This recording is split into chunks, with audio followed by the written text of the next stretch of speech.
Welcome to the YouTube channel of Lalbagh girls inter college.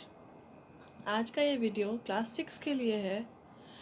तो बच्चों, इसमें मैंने आपकी एक किताब है बाल राम कथा, जो कि रामायण पर आधारित है, उसी का पहला चैप्टर लिया है, अवधपुरी के राम। इसका सारांश मैं आपको आज इसमें बताऊंगी। तो कथा का आरंभ होता है अयोध्या नगरी से। अवध में सरयू नदी के किनारे एक सुंदर सी नगरी है जिसे अयोध्या कहा जाता है। अयोध्या एक संपन्न नगरी है, बहुत ही सुंदर नगरी है। वहाँ पर किसी भी प्रकार का कोई दुख नहीं है। सड़कें बहुत चौड़ी चौड़ी हैं, चारों तरफ हरियाली छाई रहती है। हर व्यक्ति संपन्न है, सबके बड़े बड़े घर हैं। तो वहाँ पर जो राजा राज्य करते हैं वो है दशरथ। दशरथ जो है वो राजा अज के पुत्र हैं। अयोध्या की एक राजधानी भी है जिसे कोसल राज्य कहा जाता है। अयोध्या कोसल राज्य की राजधानी है। राजा दशरथ एक यशस्वी राजा हैं। वो प्रजा का हर तरह से ध्यान रखते हैं। उनके राज्य में किसी भी प्रकार की किसी को कोई कमी नहीं है। उनके 3 रानियां हैं, कौशल्या, सुमित्रा और कैकेयी। राजा दशरथ को किसी भी प्रकार का कोई दुख नहीं है, कोई तकलीफ़ नहीं है, सिवाय एक तकलीफ़ के कि उनके यहाँ कोई पुत्र नहीं है। पुत्र की प्राप्ति के लिए वो एक यज्ञ करना चाहते हैं, जिसकी सलाह वो ऋषि वशिष्ठ से लेते हैं। ऋषि वशिष्ठ कहते हैं कि आप पुत्रेष्ठ यज्ञ कीजिए, जिसके बाद आपको पुत्र की प्राप्ति हो जाएगी।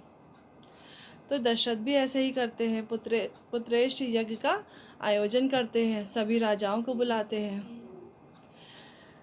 सब उनके राजकुमार भी आते हैं। पूरा यज्ञ बहुत अच्छे से संपन्न हो जाता है। यज्ञ संपन्न होने के बाद अग्निदेव उनको दर्शन देते हैं और वरदान में कहते हैं कि आपको जल्द ही पुत्र की प्राप्ति होगी। थोड़े समय के पश्चात उनको पुत्र की प्राप्ति भी होती है। उनके यहाँ 4 पुत्रों की उत्पत्ति होती है। इसमें सबसे बड़े रामचंद्र जी हैं, जिनकी माता का नाम कौशल्या है। दूसरी हैं सुमित्रा से शत्रुघ्न और लक्ष्मण उत्पन्न होते हैं। तीसरी है कैकेयी से भरत नामक पुत्र की उत्पत्ति होती है। इसके पश्चात समय बीतता जाता है।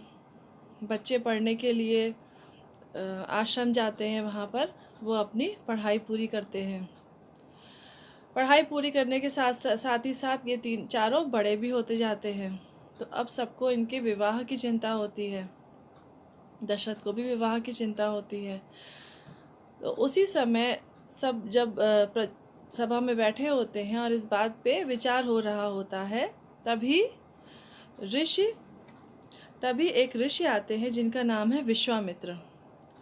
विश्वामित्र बहुत ही क्रोधी स्वभाव के ऋषि हैं। सभी व्यक्ति उनके बारे में जानते हैं।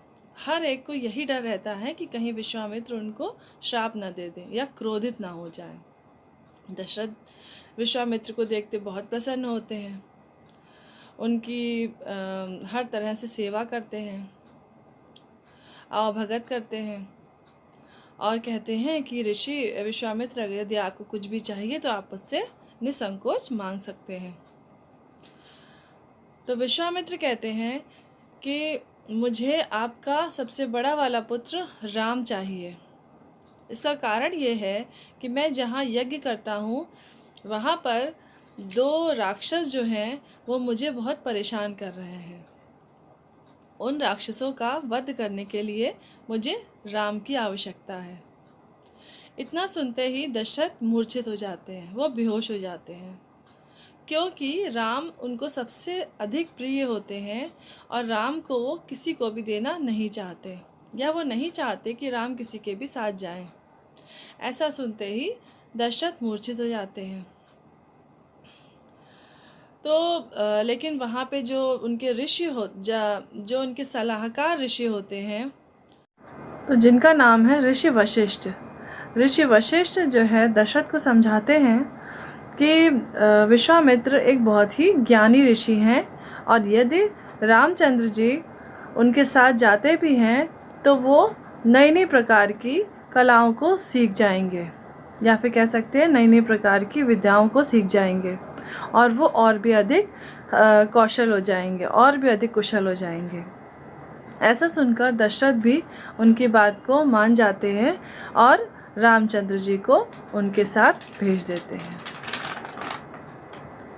अब ऋषि वशिष्ठ क्योंकि बहुत हठी ऋषि हैं, तो वो कहते हैं कि यदि मैंने प्रतिज्ञा न ली होती तो मैं स्वयं ही उन राक्षसों का अंत कर देता, लेकिन क्योंकि मैंने शस्त्र न उठाने की प्रतिज्ञा ली थी, इसीलिए मैं उन राक्षसों का वध नहीं कर सकता। यही कारण है कि मुझे रामचंद्र जी ही चाहिए।